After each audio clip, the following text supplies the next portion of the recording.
थोड़ा इग्नोर हुआ और उतनी ज़बरदस्त हाईलाइट नहीं हो पाया, लेकिन ये बहुत ही अहम मुद्दा है और इसीलिए आपसे इस विषय पर चर्चा करने के लिए हम लोग आपके पास आए हैं।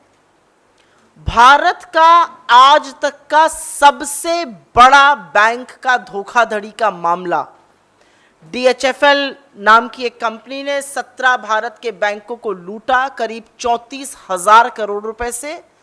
लेकिन खबर उससे बड़ी यह है कि सबसे बड़े बैंकिंग घोटाले के तार, उसकी जड़ें, उसका संबंध सत्तारूढ़ भारतीय जनता पार्टी से है। और ऐसा वैसा संबंध नहीं है, संबंध गहरा है, जड़ें बहुत पनपी हुई हैं और इसके बारे में अभी हम 2 मिनट में आपसे बात करेंगे। तो भारत का सबसे बड़ा आज तक का बैंकिंग स्कैम और उसकी जड़ें भारतीय जनता पार्टी से जुड़ी हुई। आपके व्यूअर्स के लिए और आपकी जानकारी के लिए 2 मिनट में समय रेखा बता देते हैं और उसके बाद आगे की बात करते हैं। 2010 से 2018 के बीच में जो यूनियन बैंक ऑफ इंडिया है, जो लीड बैंक कंसोर्शियम का है 17 बैंकों का, उसका कहना है कि DHFL ने करीब 42,000 करोड़ का ऋण लिया था और 2019 से डिफॉल्ट शुरू हो गया। वो ये ऋण वापस नहीं पे कर पा रहे थे। उसके बाद जब डिफॉल्ट शुरू हुआ तो एक स्पेशल ऑडिट बिठाया गया और उस स्पेशल रिव्यू ऑडिट में, जिसमें 2015 से 2019 की अवधि का ऑडिट हुआ, उसमें पाया गया कि DHFL ने बड़े तौर से धोखाधड़ी करी थी। अपनी किताबों में गड़बड़ी करी थी, अपने अकाउंट्स की लेजर में गड़बड़ी करी थी, उन्होंने राउंड ट्रिपिंग ऑफ फंड्स करी थी और पब्लिक का पैसा लेकर कुछ विशेष कपिल और दिनेश वधावन ने निजी संपत्ति बनाई थी। और ये क्रिमिनल कंस्पिरेसी का पूरा मामला है और इसको CBI ने अपना आज तक का सबसे बड़ा फाइनेंशियल फ्रॉड किसी बैंक में अगर हुआ है तो मोदी सरकार की नाक के नीचे हुआ है और उसको उन्होंने रजिस्टर किया।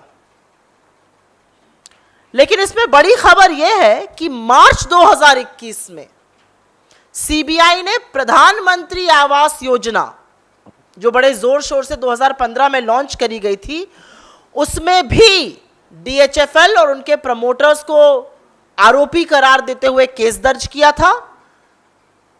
एक फिक्टिशियस बांद्रा ब्रांच के नाम से, सिर्फ ऑन पेपर बांद्रा ब्रांच के नाम से एक बैंक खोला गया, जिसमें करीब 2,60,000 ऋण के खाते खोले गए और उससे इस कंपनी ने पैसा कमाया और पैसा इंटरेस्ट सबवेंशन से भी कमाया गया। लेकिन बड़ी खबर यह है कि यह घोटाला प्राइम मिनिस्टर आवास योजना के ऑडिट में सामने नहीं आया। ये एक्चुअली यस बैंक का जब फोरेंसिक ऑडिट होने लगा तब सामने आया। 2015 से 2018 तक एक कंपनी लूटती रही भारत सरकार को, एक कंपनी लूटती रही जनता के पैसे को। वो PM आवास योजना के ऑडिट में सामने नहीं आया, वो यस बैंक में सामने आया। लेकिन अब सबसे बड़ी सनसनीखेज खबर इस पूरे मामले में और वो है उन जड़ों की बातें, उन तारों की बातें जो हमने पहले कही थी। एक संदिग्ध कंपनी है, एक कंपनी है जिसके खिलाफ केस चल रहा है, एक कंपनी है जिसने भारत का सबसे बड़ा धोखाधड़ी का बैंक फ्रॉड किया है। लेकिन सत्तारूढ़ भारतीय जनता पार्टी उस कंपनी से लगातार डोनेशन ले रही है, लगातार डोनेशन ले रही है और उसके दस्तावेज हम आपको देंगे, उसके डिटेल्स हम आपको दिए दे रहे हैं। करीब 28 करोड़ रुपए का डोनेशन भारतीय जनता पार्टी ने DHFL से, उसके प्रमोटर्स से, उसकी संबंधित कंपनियों से लगातार लिया है। RKW डेवलपर्स, जो कि DHFL के मालिकों के स्वामित्व की ही एक कंपनी है, उससे 10 करोड़ रुपए लिया। फिर वधावन ग्लोबल कैपिटल लिमिटेड से 10 करोड़ रुपए लिया। फिर वधावन परिवार के नियंत्रण वाले दर्शन डेवलपर्स से 7.5 करोड़ रुपए लिया। तो करीब 28 करोड़ रुपए भारतीय जनता पार्टी ने एक ऐसी कंपनी से लिए जिसने भारत के बैंकों के खिलाफ धोखाधड़ी का मामला किया, आम जनता के पैसे को लूटा। तो स्वाभाविक है, यह सवाल जरूर उठता है कि क्या यह जानबूझकर किया गया, क्या यह क्विड प्रो क्यों था। उनको आपने लाइसेंस दिया, आप धोखाधड़ी करते जाइए और हमें पैसा देते जाइए। क्योंकि किसी भी तौर से इतना बड़ा बैंक फ्रॉड देश में होता है 34,000 करोड़ का, और वो कंपनी भाजपा की डोनर कंपनी है, वो भाजपा को लगातार पैसे दे रही है पिछले 7-8 साल से। ये बात थोड़ी हजम होने में मुश्किल है। इसीलिए हमारे कुछ ज्वलंत प्रश्न हैं जिनको हम आपके माध्यम से इस सोती हुई सरकार के सामने, रेगुलेटर्स के सामने जरूर उठाना चाहते हैं। आखिर ऐसी क्या मजबूरी थी? भाजपा ने इन बैंक धोखेबाजों से लगातार 28 करोड़ रुपए जैसी मोटी राशि डोनेशन में क्यों ली? यह पहला सवाल है। क्या यह एक राशि रिश्वत थी इन लोगों को धोखाधड़ी उन्मुक्त करने देने के लिए? यह दूसरा सवाल है। यह स्पष्ट है कि प्राइम मिनिस्टर आवास योजना में मात्र एक कंपनी ने 14,000 करोड़ का चूना लगाया, 1,800 करोड़ की इंटरेस्ट सब्सिडी ली, 2,60,000 फर्जी होम लोन अकाउंट बना दिए। अगर प्राइम मिनिस्टर आवास योजना में एक कंपनी अकेले ऐसा कर रही है, तो क्या प्राइम मिनिस्टर आवास योजना का ऑडिट हुआ कि ऐसी कोई अन्य कंपनियां इस तरह की जालसाजी ना कर रही हो? और अगर ऑडिट हुआ है तो उसके दस्तावेज, उसका रिजल्ट सामने आना चाहिए। और एक बहुत बड़ा इससे जुड़ा हुआ प्रश्न यह है कि डीएचएफएल का प्राइम मिनिस्टर आवास योजना का जो स्कैम है वो यस बैंक के फोरेंसिक ऑडिट के दौरान सामने आया। प्राइम मिनिस्टर आवास योजना के ऑडिट के दौरान सामने नहीं आया, जबकि 3 साल तक लगातार वो प्राइम मिनिस्टर आवास योजना के नाम पर धोखाधड़ी करते रहे। तो सवाल ये जरूर होगा कि प्राइम मिनिस्टर आवास योजना का ऑडिट क्यों नहीं हुआ, उसके द्वारा पता क्यों नहीं चला। जो एफआईआर रजिस्टर करी है सीबीआई ने, उसमें क्लियरली कहा गया है कि डीएचएफएल ने मात्र कागज पर एक बांद्रा ब्रांच के नाम से शाखा खोली। तो सवाल यह भी उठता है कि banking regulator RBI, market regulator SEBI, housing regulator NHB, national housing board, ये सारी एजेंसियां क्या कर रही थी? इनकी भूमिका पर सवाल जरूर उठता है। क्या न्यू इंडिया में एजेंसियां बिल्कुल अनजान बनी रहेंगी, अनभिज्ञ रहेंगी?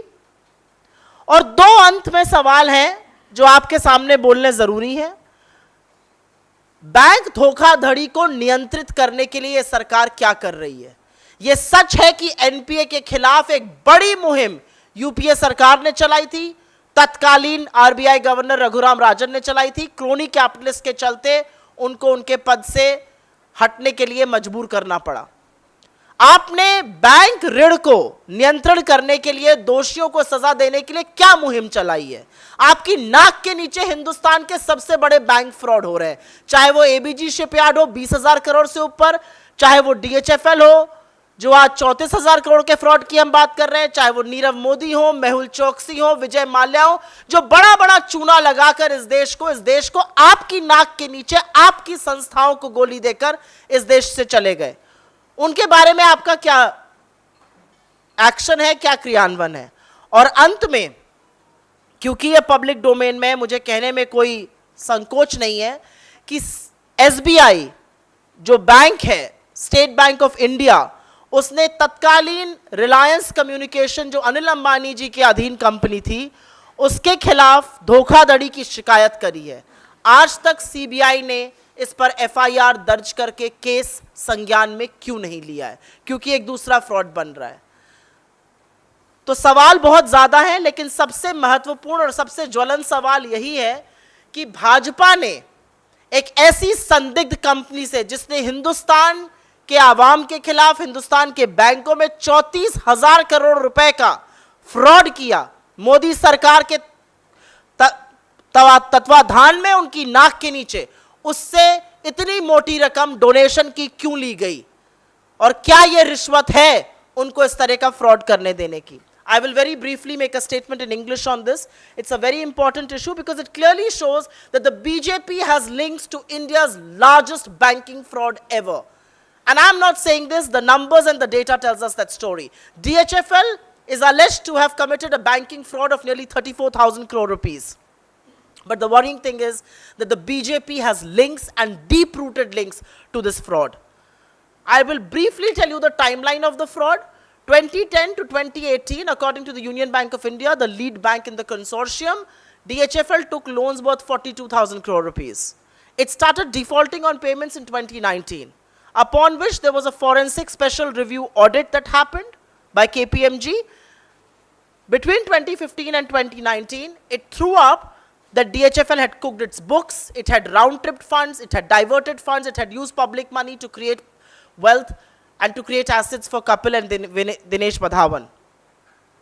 But the shocking thing is that in March 2021, CBI booked the Madhavans for a scam in the Prime Minister Awas Yojana, where 2.6 lakh fake home loan accounts amounting to 14,000 crore rupees were created in a fictitious Bandra bank that only existed on paper.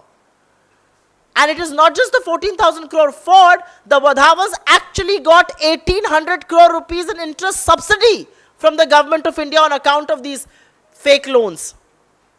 But what is a bigger shock is that the Prime Minister Awas Yojana's audit did not throw up these details.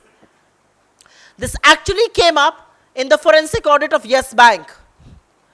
But here's the absolute shocker. Here's the absolute clincher, if I may. DHFL is an accused company for committing India's largest fraud ever, banking fraud. But that hasn't stopped the Bharatiya Janata Party from accepting huge sums of money from this company, its promoters, associated companies as donation. Nearly 28 crore rupees in the last 7 to 8 years. 10 crore rupees were given by RKW developers, owned by the promoters of DHFL. 10 crores from Madhavan Global Capital, 7.5 crore, 7.5 crore from Darshan developers, again controlled by the Madhavan family.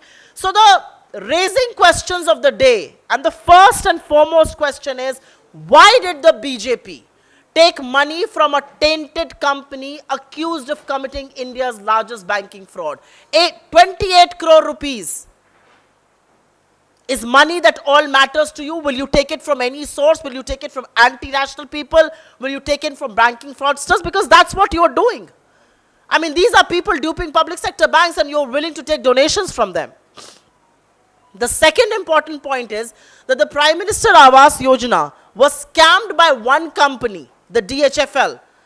But who knows, there may be many more companies doing this. Has there been an audit done of the Prime Minister Awas Yojana? And if yes, we would like to know the details. Because quite frankly, the scam done by DHFL did not come to light by the audit of the Prime Minister Awas Yojana. It actually came to light during the forensic audit of Yes Bank's accounts. The FIR clearly says that DHFL created a fictitious bank on paper by the name of Bandra branch. What were regulators like RBI, SEBI, NHB, the National Housing Board doing? Why were they caught napping? In New India, will autonomous independent regulators look the other way just because one company is a donor of the BJP, which is duping banks? What is the government doing to control bank frauds and bring the guilty to book? Because right under its nose, it's not just the DHFL fraud, it's the ABG fraud that has happened. Nirav Modi, Mehul Choksi, Vijay Mallya have all duped banks and fled overseas right under your nose while you were in power. So what are you doing to bring the guilty to book? And last but not the least, I want to raise an important point here. SBI has registered a complaint against, and this was done in March 2021, over a year back, against Anil Ambani controlled Reliance Communication. Why is the CBI not registering an FIR and taking up that case? Because this is an important matter. This is public money. This hurts the government exchequer. And more than anything else, India's largest banking fraud has links to the BJP. And there seems to be absolutely no questions raised by large sections of the media, no questions raised by our regulators, and these guys continue to be donors. Why should I not ask the question, was this money paid quid pro quo to carry on what they did, to dupe India's lenders? Happy to take your questions. Pehle suo moto.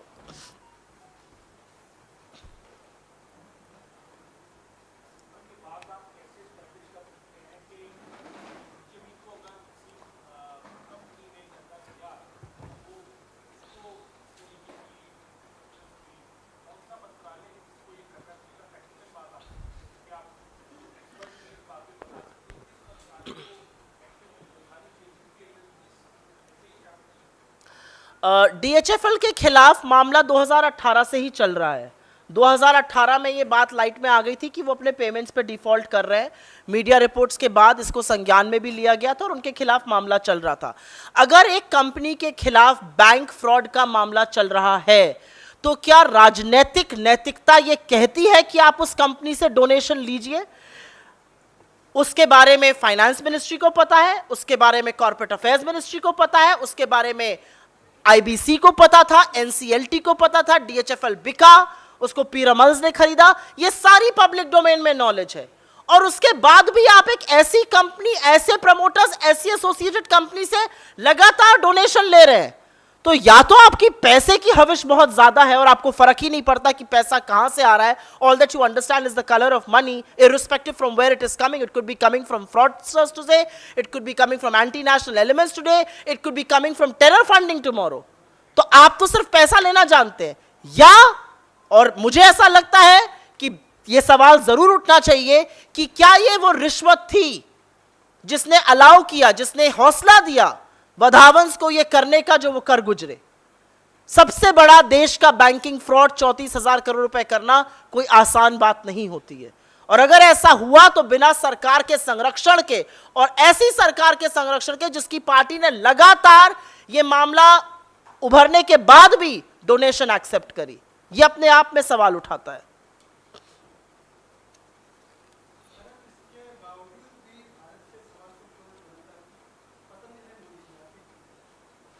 मुझे नहीं लगता भारत की 1.25 करोड़ जनता की पसंद है मोदी जी। चाहे वो CAA हो, चाहे वो फार्मर प्रोटेस्ट हो, चाहे वो नौजवानों का अभी का आंदोलन हो जो तथाकथित अग्निपथ पे लोगों ने सड़कों पे उतर के किया। मुझे नहीं लगता कि ये एक चिट दे देना या ये बैठकर कह देना कि उनकी पसंद है, नहीं, ये पसंद की बात नहीं होती है। एक फ्रॉड है और फ्रॉड के बारे में सवाल उठने चाहिए, और इंडिपेंडेंट और रिस्पॉन्सिबल मीडिया से हम चाहते हैं कि ये बातें डिस्कशन में आए, हम चाहते हैं ये नैरेटिव बने। ये सवाल उठने इसलिए जरूरी है क्योंकि ये किसी के घर का पैसा नहीं है जो बैंक फ्रॉड 34,000 करोड़ का हुआ है, ये भारत की जनता का पैसा है। और भारत की जनता के पैसे के साथ खिलवाड़ करना किसी को भी इस बात की अनुमति नहीं है। और सरकार की नाक के नीचे इतना बड़ा फ्रॉड हुआ और उस कंपनी से सरकार लगातार डोनेशन देती रही। मुझे लगता है कि आज राजनीतिक नैतिकता पर बहुत सवाल भी उठेंगे, और आज सवाल शायद बहुत सारे फाइनेंशियल इरेगुलरिटी पर भी उठेंगे। तो ये कह देना कि उनकी पसंद है, मुझे लगता है मामले को you dwarfing the issue that's being raised. जी,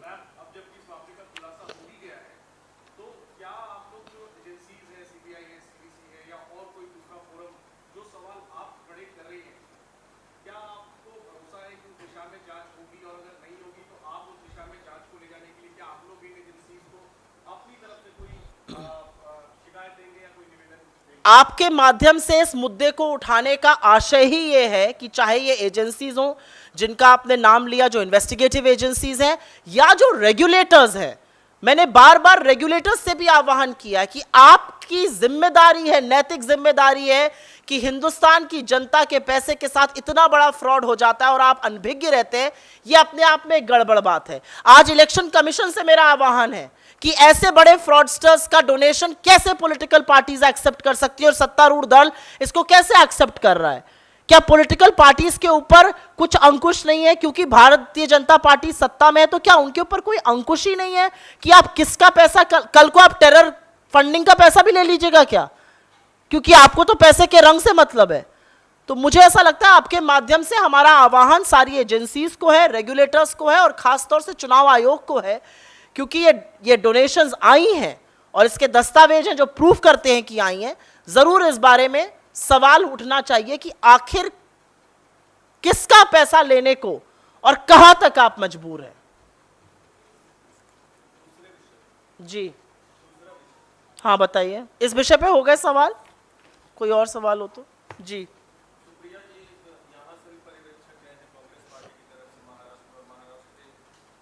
मैं महाराष्ट्र पे सवाल नहीं लूंगी, आपसे क्षमा चाहती हूँ।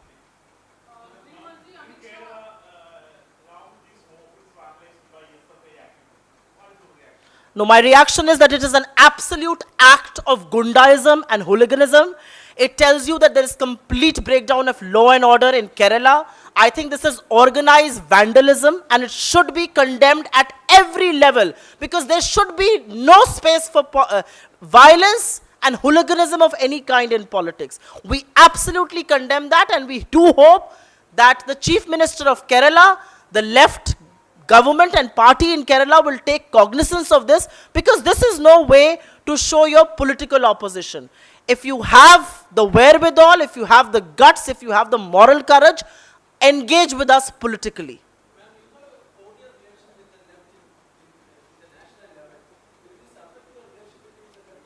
I think cordial relationship is one thing, condemning hooliganism done by a section of that party is the other. We do hope better sense will prevail and the left is going to bring the guilty to book.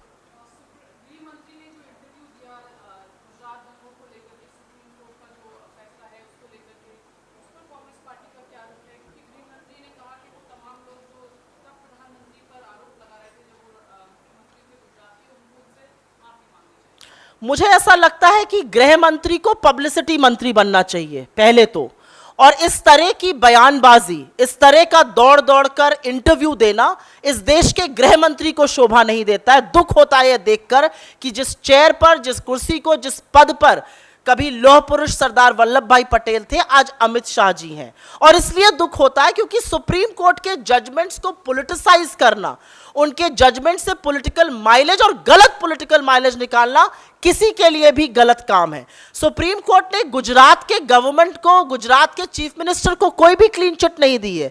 इसका तुसी great हो, जैसा कि हमारे senior council, जैसा कि अभिषेक मनु सिंघवी जी ने कहा, उन्होंने कोई तुसी ग्रेट हो नहीं कहा है, उन्होंने एसआईटी की प्रोब को अपहोल्ड किया है। लेकिन उसमें अपने आप ये जो पॉलिटिकल जुमलाबाजी हो रही है, इससे पॉलिटिकल माइलेज निकालना गलत है। भक्त ये कर रहे थे, ट्रोल ये कर रहे थे, लेकिन इस देश के गृह मंत्री को ये करते देखकर मुझे विशेष दुख होता है। लेकिन हाँ, अपने आप में कुछ बातें जरूर उठेंगी। सुप्रीम कोर्ट का जो भी जजमेंट आया है, एसआईटी को उन्होंने अपहोल्ड किया है। क्या ये सवाल नहीं उठने चाहिए कि कितने विटनेसेस इस एसआईटी के सामने टर्न हो गए? क्या ये सवाल नहीं उठना चाहिए कि कितने विटनेसेस मिसिंग चले गए? क्या ये सवाल नहीं उठना चाहिए कि एसआईटी ने किस चीज को एविडेंस में लिया, किसको नहीं लिया? क्या ये सवाल नहीं उठना चाहिए कि उस समय के प्रधानमंत्री अटल जी ने राजधर्म की याद आखिर देश के आज के प्रधानमंत्री और तत्कालीन मुख्यमंत्री को क्यों दिलाई थी? वो किस राजधर्म की बात कर रहे थे? वो राजधर्म क्या था? क्या इन सवालों का जवाब भी गृह मंत्री अमित शाह दे सकते हैं, या अटल जी तब गलत थे और आज वो सही हैं?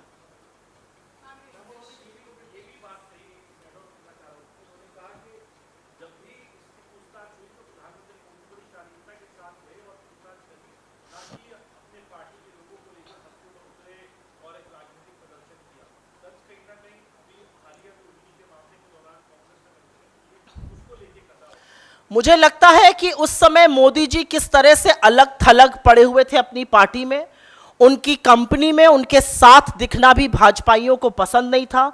यह सच था कि उस समय की तत्कालीन जो सेंट्रल की सरकार थी वो मोदी जी को बर्खास्त करना चाहती थी, और वो सब पता है कि अटल जी का और अडवाणी जी का क्या द्वंद था उसमें और कैसे राजधर्म की याद दिलाई गई। तो इस बारे में तीखा टिप्पणी करने से बेहतर है कि उस समय की राजनीति को एक बार फिर उसके पन्ने पलटे जाए और पढ़ा जाए। और एक चीज जरूर याद रखिएगा, मोदी जी को के ऊपर कौन से आक्षेप लगे थे, वो अलग बात है कि एसआईटी ने उनको क्लीन चिट दे दी, लेकिन किस तरह के आक्षेप लगे थे उस पर, और आज एजेंसियों को जिस तरह से मजबूर किया जा रहा है, एजेंसियों को जिस तरह से भाजपा का फ्रंटल बनाया जा रहा है, इन दोनों चीजों का कंपैरिजन नहीं है। इंग्लिश में एक लाइन होती है, we can not compare apples to oranges. That's what Amit Shah is trying to do. As far as repeating the sentence, ji,